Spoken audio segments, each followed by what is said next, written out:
so interesting about Update Monday is like, I never plan them out. They always just happen. And I think, or I'd like to think that they reach out and they help a lot of people. So for this Update Monday, I want to talk about something rather personal. My grandfather actually called me, but unfortunately, he never really actually calls me. Me and my father share the exact same name, and he always tries to call my father, but he always winds up calling me. All right, you boomer, I understand you're 80 years old, but please understand how technology works. I grew up without my father. Me and him started talking when I was about 23, and we really don't get along. My father is a genius of a man. He can build a car from scratch. He can do so much stuff. He's incredibly smart, but he's a loser. He never applies himself. And he actually doesn't like me because I'm a content creator and I don't have a real job. My guy, you have the smarts to be a CEO of your own company, but you're 50 years old and work at UPS. Don't tell me what to do with my life. So every time my grandfather calls me, of course he's meaning to call his son, but he calls me, and then we have to have this awkward conversation because me and him don't even talk. So you can probably see the awkwardness of him calling me by accident. It's been happening for the course of about 7 years, and I used to be really upset about it until I realized something. It genuinely does not matter how you're related to somebody genetically. What matters the most is how you build a relationship with someone. And if you don't have a relationship with a particular person and either or neither one of you want to make a relationship, then you just find where you belong. Holy shit, I guess I'm a therapist now. We talk about Yu-Gi-Oh and therapy, right? What's going on with y'all, big dog? And it is Update Monday. It has been 1 year, 11 months, and 1 week of kitchen rheumatoid arthritis' ass, boy. I gotta say, big dog, I feel good. I feel amazing. I feel powerful, just like how some of the top competitive Yu-Gi-Oh players have been exploring these strategies, and I'ma let you all know about the sauce. My guy, you know I ain't gonna leave you hanging. I am going to let you know some of these secret sauce decks, and as a bonus, I will be putting personal deck lists on my Patreon as a special thank you for helping me pay my editors. You already know, big dog, even if you can't afford to support, I still appreciate you. You can actually support by sharing this video with a friend. So with that out of the way, let's go ahead and jump on in. The first strategy I want to talk to you about, ain't gon' cap. TJ been saucing me up with this deck on Duel Challenge, but I have to say, now that I'm a part of the Dark World, you will rue the day that you ever thought about beating me. Soon, I will crush everyone in my way, and Dark World will be the superior structure deck. Hey dog, just because I'm from the Dark World don't mean I'm not sweet on the inside. But no cap, we dark-skinned niggas gotta keep a reputation, so keep this shit between us. I'm coming for the angel cake. A lot of players have been picking up Dark World because it is saucy against some of the most powerful hand traps in the game. My guy, Ash Blossom, what are you Ash Blossoming? Imperm? What are you imperming? Nibiru, they just don't stop summoning monsters. And on top of that, Dark World has a pretty good matchup against trap-based Yu-Gi-Oh decks, as you can actually use Grapha to be able to destroy a lot of their cards before they can use them, and then Grapha Dragon Lord to be able to change their trap effects to discard one card in your hand.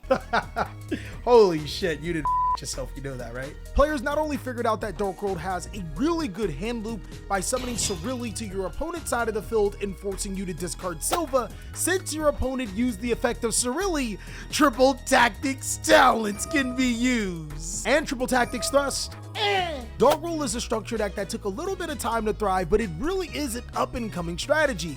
But let's say, for example, maybe you don't like up and coming. Maybe you want to stick to old, but gold. Well, I gotta say, then play Sword Soul. My brothers in Christ, I'd be lying if I said Sword Soul didn't have any advantages, but let's just face it, Sword Soul's probably always good, and players are gonna be riding that bandwagon. Well, I'm gonna be riding that bandwagon till the wheels fall off. Holy, the wheel actually fell off. Get some damn duct. We are riding this thing. Sword Soul has an uncanny ability of going second, and maybe it's just Tingy Spirit Vishuda being more clutch than what people want to give it credit, and also maybe it's in part because Sword Soul is mechanically broken. My guy, there is no way that you can convince me that Sword Soul Moye, one card, gets you a search, a draw, a negation, and destructions is not broken. It's just broken, my friend. Players are playing Sword Soul not only because of its simplicity to use, but also its complex combos that allow you to pretty much out any board. My guy, if there's a problem, there's probably a Tenye to solve it, and if not, there's a Synchro to solve it. That and how Sword Soul makes hand traps look as bad as that time as I took my ex-girlfriend to that Thanksgiving dinner. Sword Soul is just a really powerful deck. Drytron has been snatching wins recently, kinda like how that girl at the party been snatching souls. My guy, I am not telling you to date her. I'm telling you that if you go there, she'll snatch your soul. Do with that information you wish. With bestial monsters and cards like DD Crow being played a lot less, Drytron actually is sneaky good at being able to summon monsters to the side of the field for some huge link plays, which can't be flipped face down to cards like Book of Eclipse, but also prevent your opponent from activating monster effects. My brother in Christ, you know that feeling when you get your soul snatched? That's pretty much that feeling you get when your opponent can't do anything and you can do whatever you want. So what happened? Now, I've already talked about how Magician of Black Chaos is an insanely powerful card for Drytron, and because of Dino Mundo, you can summon it on your opponent's turn and lock them out of monster effects on their turn. But one thing I haven't talked about is some of the underrated plays that Drytron can make. Since it isn't so normal summon reliant, Lava Golem is really easy to just give to your opponent. My guy, what is a normal summon? Monsters like Divine Arsenal AA Zeus are incredibly easy to make, and you know what that does against an established board. But the secret, most powerful weapon that Drytron has that no other deck has access to is Cyber Angel Natasha. My guy, I knew this card was gonna be deadly the moment I realized they gave a Yu-Gi-Oh card a black girl name. She's spicy. Natasha is easily one of the most busted cards in the game. Not only does it take your bitch, it gains life points and you can use it again. All you gotta do is put Benzins in the graveyard. Sheesh.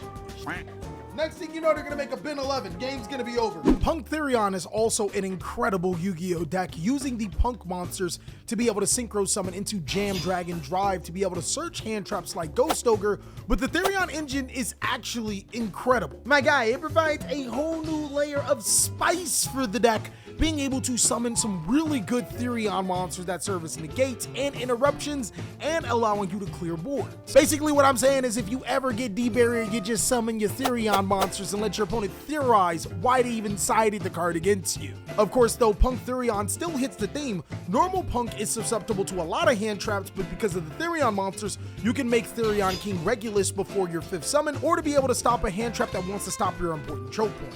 What I like the most about P.U.N.K Therion is that you have access to some of the most powerful synchro monsters in the game.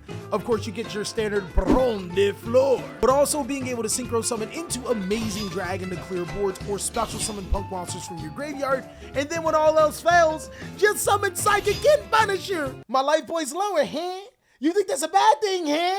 Well, Psychic and Punisher ruins the game. Just please don't call time. Please don't call time. Please don't call time. Please don't call time. I do think that other versions like P.U.N.K Gold Pride has its charm, but what I've been noticing is a lot of players have been sticking to Therion because, well, I mean, they good. And lastly, big dog, a strategy that I noticed that a ton of players are getting into is Rika. Rika!